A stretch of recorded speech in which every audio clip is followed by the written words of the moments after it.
Guys, my name is Steve Fan. This is the Road to Wilds. Today, we're doing a Jyuratodus in Monster Hunter World. This is the series where we're hunting as many monsters in as many games as we can before Wilds comes out. And guys, you could probably hear it, but my voice is a little rough today. So my apologies, but I really wanted to record another one because it's been a minute. It's been like 2 or 3 days. Last night, I was out with Pepperfesher. He's down in the comments on some of these videos. Shout out. We were hanging with our friend and watching like old MLG edits on YouTube, like OG Pyro Cynical and stuff. And oh my god, we were laughing so hard, dude. Like I was getting over a bit of a cold, so my voice was already pretty rough yesterday. But dude, after that, it just became a million times worse. Dude, we were laughing so freaking hard, oh my god. Until like 1:30 in the morning we were watching freaking MLG edits on YouTube. It was so funny, dude.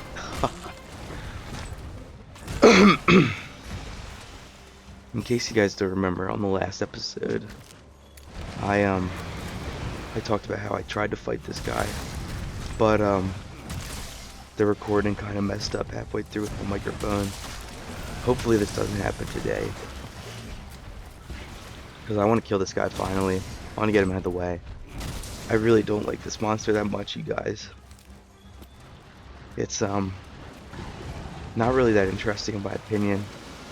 I think it's one of the less interesting Piscean wyverns. I just don't really like his gimmick where he throws the mud around. It's just so similar to monsters like Baroth that already use the mud and like sling them all around in similar ways. And then we got Almadron in Rise, which I feel like just took the gimmick and used it in a much cooler way. So this guy I really don't like. Plus his design is like this big ugly ass brown fish, which I really am not a fan of either. But I was talking about this in the failed recording. I feel like monsters like this could get a chance to, like, you know, come back if they reintroduced underwater combat. And I don't know if they're gonna do it in Wilds. I really am doubting it.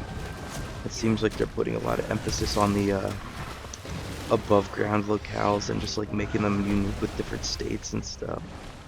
So I don't know if they're gonna have the development time to focus on underwater combat on top of all that. Plus with the herds and like all the other stuff like focus mode. It seems like they've already got their plates full with all these new things, so I don't know if they're gonna try to do underwater in this one.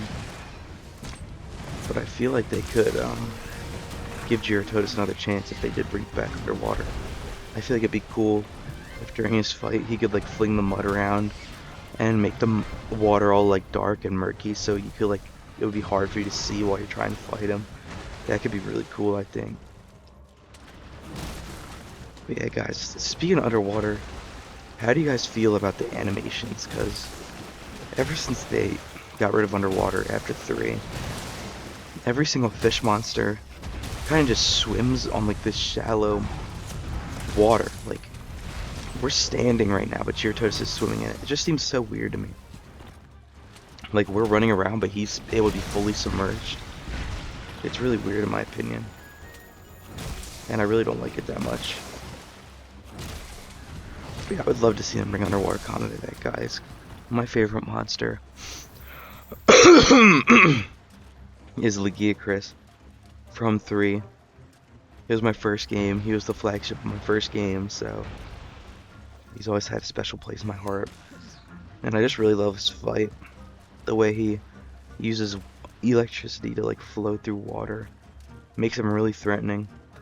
But it also adds this great element to his hunts where every time he goes above water onto land, it gives you like kind of an opening. Like that's kind of his like easy phase. He literally has like phases, which I think is really cool. And that's why his fight didn't really work in Generations Ultimate when they tried to do just the above ground version. Because it just felt too easy. It felt underwhelming. Like, you'd really need the water to make Jyuratodus work, unless you completely redesign his entire moveset.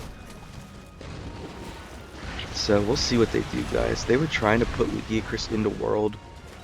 They showed it off in the beta footage, like a Jyuratodus fighting Anjanath or some shit. Like, they were trying to, legit. And with the new Monster and Wilds trailer, we got it confirmed that Leviathans are coming back. We got these like Leviathans that like swim through the sand, which is really cool. They like burrow underground and like make sand traps to try and make you fall into their nests underground. They look really cool, guys. I'm really excited to fight them. My overall thoughts on the second trailer, though, I gotta admit, I feel like it wasn't as good as the first. I feel like it was awesome and it showed off some other cool gameplay shit that wasn't in the first, and like hard confirmed some cool stuff. Like before the trailer even happened, on stage, Fujioka confirmed that crossplay is gonna be a thing in this game, which is awesome. And they also confirmed some stuff like in the trailer they were using the mount to drift around like the Palamutes could in Rise, with like that whole drifting thing where you would drift and get a speed boost after a while. So yeah, it showed off a lot of cool stuff, like new gameplay stuff, but it still didn't really address a lot of the main things.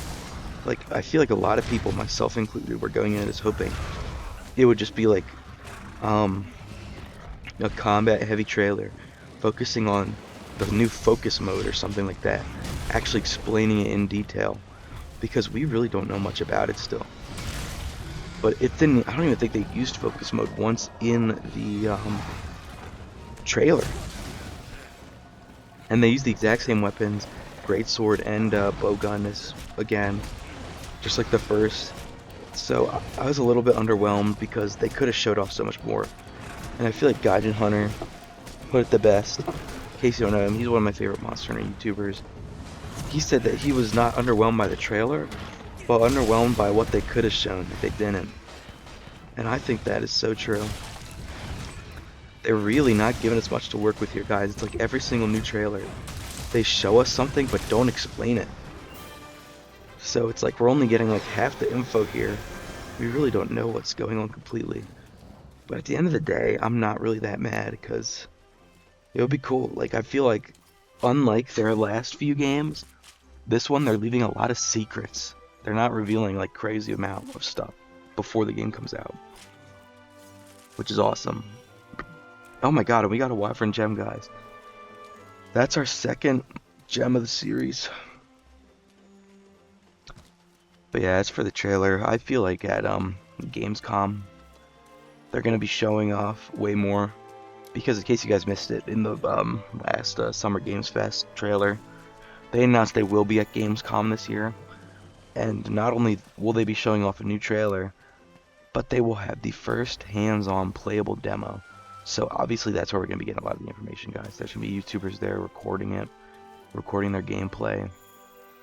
And we'll be able to actually see, like, in depth, like, people interacting with the game and showing off what we want, which is going to be so cool, guys. Anyways, this is the loot screen. We got a Wyvern gem shard from the Carve, which was dope, so not expecting anything here, and there's nothing really crazy. Let's see the gem, and then we'll call it, and give my voice a little rest, guys. We're just doing a single upload today, no double upload. Blaze Jewel plus 4, whatever, guys. My name is SnoopHugFan. That was a Jyuratodus in Monster Hunter World, and I'll see you in the next one.